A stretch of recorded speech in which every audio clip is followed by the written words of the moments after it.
morning. It's 5 o'clock. I'm Nivareti Manu. Experts are warning the deadly attacks on Gaza from Palestinian militant group Hamas could affect us more than we think.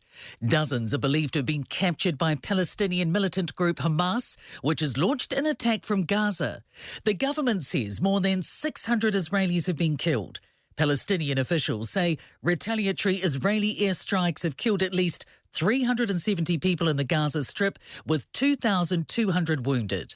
Democracy Project geopolitical analyst Jeffrey Miller says we could see similar circumstances to what we saw with the war in Ukraine. And this war now in the Middle East is going to further add to global instability, and that will have repercussions on New Zealand. Prime Minister Chris Hipkins says there are 87 New Zealanders registered on the Safe Travel website as being in Israel and one in the occupied Palestinian territories.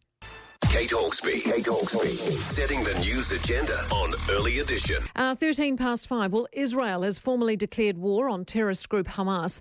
Hundreds of people are dead after the sudden attacks over the weekend, many of them civilians. International geopolitical analyst Jeffrey Miller says it's likely one of the biggest attacks to happen there in 50 years. He joins us now. Morning to you, Jeffrey. Good morning, Kate. Horrific times for Israel. Was this actually out of the blue, or did something trigger it? And how did Israel get caught so off guard?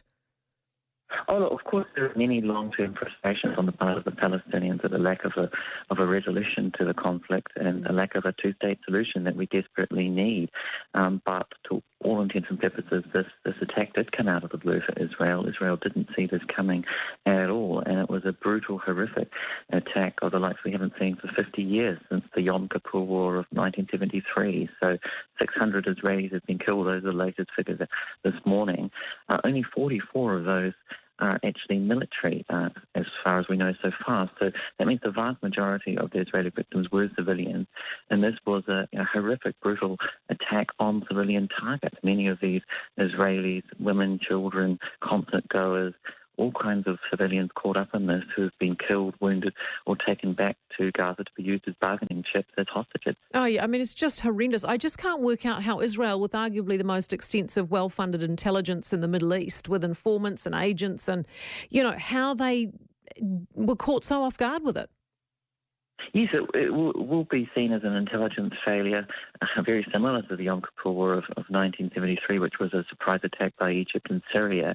I guess in modern times you could compare it also with 9/11 in the United States and how the US just didn't see that coming. Of course, Hamas would have been well aware that these plans would have been very, very sensitive, and so they probably took great care in the planning of this assault to keep their plans under wraps, and they certainly succeeded with that. Israel will be going back with force. I mean, are we likely to see Gaza blown to smithereens here, or will we get a huge ground offensive as well?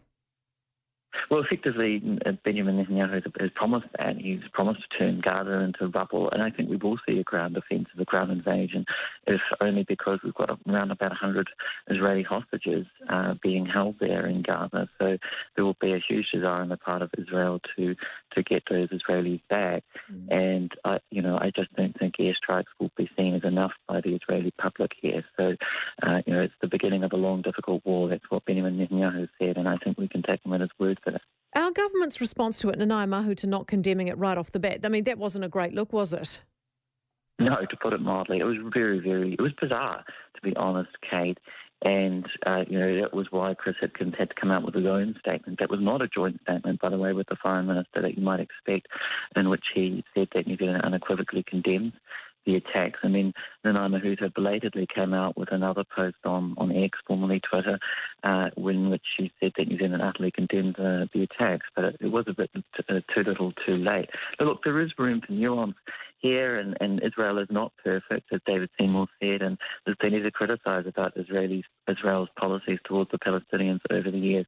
But you've also got to call a spade, and this was a brutal attack on unarmed civilians for the most part by Hamas.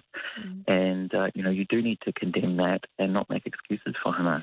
This has thrown foreign policy into the mix for election week for this government. How should they be handling it? What should they be doing for our Israeli community here in terms of showing support? Yeah, foreign policy just hasn't been part of the campaign at all, by one or two questions in the debates. But we've taken our eye off the ball off the Middle East really in recent years, and this goes for New Zealand, but Western countries generally. We've turned our focus to all these rising geopolitical tensions in the Indo-Pacific and Ukraine. And look, there are good reasons to be focusing on both of those issues, but this is the Middle East, showing its power to shock and surprise. And for the leaders out on the campaign trail, they're going to have to field some pretty difficult questions this week about these attacks.